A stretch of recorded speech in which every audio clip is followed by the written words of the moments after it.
మిత్రులారా, మన విధి పుట్టుకకు ముందే వ్రాయబడిందా లేదా మన చర్యల ద్వారా నిర్ణయించబడుతుందనే విషయం ఎల్లప్పుడూ చర్చనీయాంశంగా ఉంటుంది. నిజానికి చాలామంది మనం పుట్టక ముందే ఈ విధి నిర్ణయించబడుతుందని నమ్ముతారు.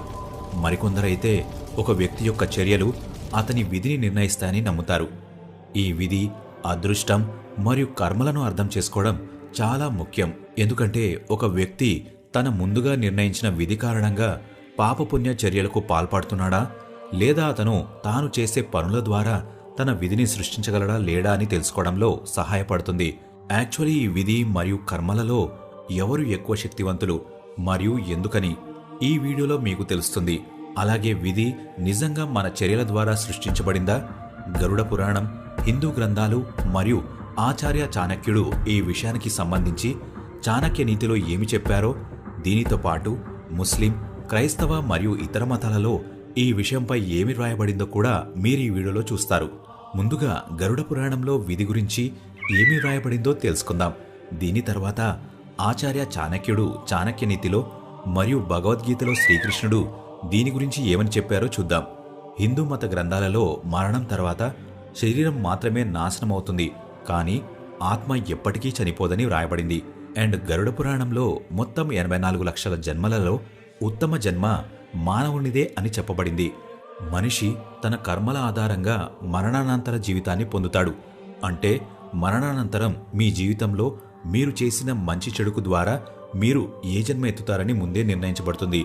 గరుడ పురాణం ప్రకారం ఏ వ్యక్తి అయితే ధర్మం, వేదాలు, పురాణాలు వంటి మత గ్రంథాలను అవమానించి మరియు దేవుణ్ణి నమ్మడో అలాంటి నాస్తికుడు తదుపరి జన్మలో కుక్కలా పుడతాడని తెలుపబడింది.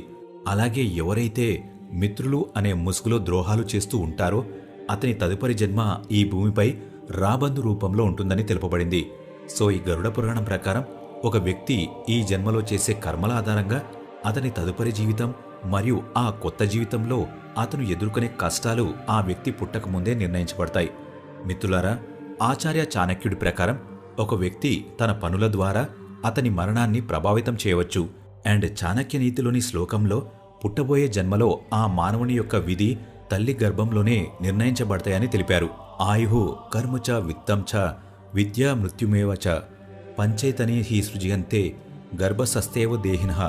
అంటే ఈ భూమిపై జీవిస్తున్న ప్రతి మూర్తిభవించిన జీవికి ఈ 5 విషయాలు అంటే వయస్సు, కర్మ, సంపద, జ్ఞానం మరియు మరణ సమయం అతను తన తల్లి కడుపులో ఉన్నప్పుడు అదే సమయంలో అతని విధిలో రాయబడి ఉంటాయని ఈ శ్లోకం ద్వారా స్పష్టంగా వివరించారు.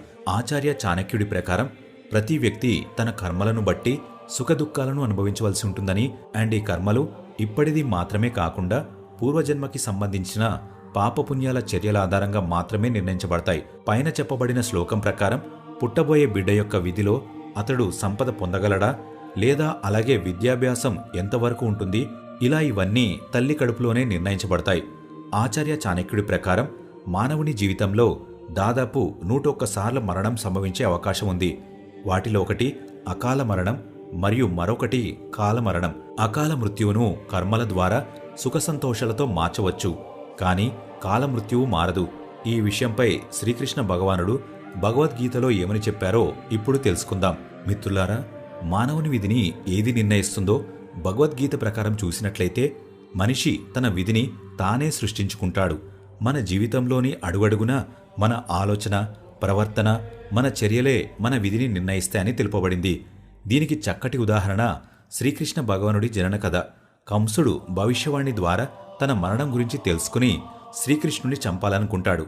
కానీ చివరికి అతని విధి ప్రకారం కంసుడు తల్లి దేవకికి 8వ సంతానమైన శ్రీకృష్ణుడిచే చంపబడ్డాడు.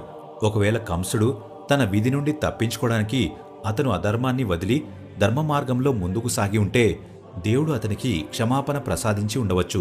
కానీ అతను అధర్మ మార్గంలో ముందుకు సాగాడు మరియు అతను చేసిన పాపపు పనుల వల్ల అతడే మరణించాడు. సనాతన ధర్మగ్రంథాలు మరియు పురాణాల ప్రకారం కంసుడు మాత్రమే కాదు, ఈ ప్రపంచంలో జన్మించిన ప్రతి జీవి యొక్క విధి పుట్టుకకు ముందే నిర్ణయించబడుతుంది. ఒక వ్యక్తి ఎప్పుడు పుడతాడు, అతను ఏమి చేస్తాడు మరియు అతను తన జీవితమంతా ఎలా గడుపుతాడు, ఇవన్నీ అతని పుట్టుకకు ముందే నిర్ణయించబడతాయి. దాని ప్రకారం అతని తదుపరి జన్మ జరుగుతుంది. కానీ మనం వీటన్నిటినీ విధి మాత్రమే నిర్ణయిస్తుందని అనుకోవచ్చు, కానీ అది నిజం కాదు. ఎందుకంటే విధిని కర్మ ద్వారా కూడా మార్చవచ్చు. ఇస్లాంలో విధిని కిస్మత్ అంటారు.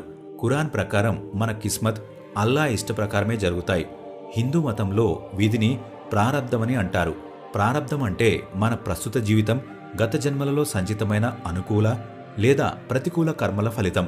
హిందూ పురాణాల ప్రకారం మన గతి మన గత కర్మల ద్వారా నిర్ణయించబడుతుంది. అయితే ఈ విధిని మన ప్రస్తుత కర్మలు కూడా ప్రభావితం చేస్తాయి. కాబట్టి మన పనులను మెరుగుపరుచుకోవడానికి ప్రయత్నించాలి మరియు మన విధిని కూడా అంగీకరించాలి. బైబిల్ ప్రకారం మన ప్రపంచంలో విధి కంటే కర్మ పెద్ద పాత్ర పోషిస్తుంది. దేవుడు తన ప్రజలను వారి క్రియల ప్రకారం తనతో ఉంచుకుంటాడు మరియు తన విధి కంటే తన పనులను ఎక్కువగా విశ్వసించే వ్యక్తిని ప్రతి ఇబ్బంది నుండి రక్షిస్తాడని బైబిల్ చెబుతుంది. మిత్రులారా, కర్మ మరియు విధి మధ్యలో ఏది శక్తివంతమైంది అండ్ ఏది ముఖ్యమైనదని మీరు ఎప్పుడైనా ఆలోచించారా? చెప్పాలంటే ఇది చాలా వివాదాస్పదమైన వ్యక్తిగత ప్రశ్న. కొంతమంది అంటారు కర్మ చాలా ముఖ్యమైనదని, మరికొందరు అంటారు విధి అత్యంత ముఖ్యమైనదని, ఇంకొంతమంది కర్మ మరియు విధి రెండూ చాలా ముఖ్యమైనవి అంటారు. కానీ పురాణాల ప్రకారం విధి కంటే కర్మ చాలా ముఖ్యమైనదని చెప్పబడింది. నిజానికి మనం చేసే పనుల యొక్క కర్మ ద్వారా మన విధిని కూడా మార్చవచ్చు.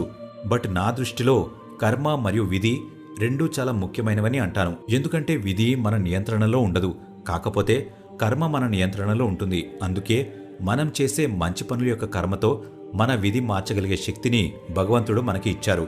కాబట్టి మిత్రులారా, కర్మ మరియు విధి మన జీవితాలలో చాలా ముఖ్యమైనవి. వాటిని సద్వినియోగం చేసుకోవడం మనపై ఆధారపడి ఉంటుంది.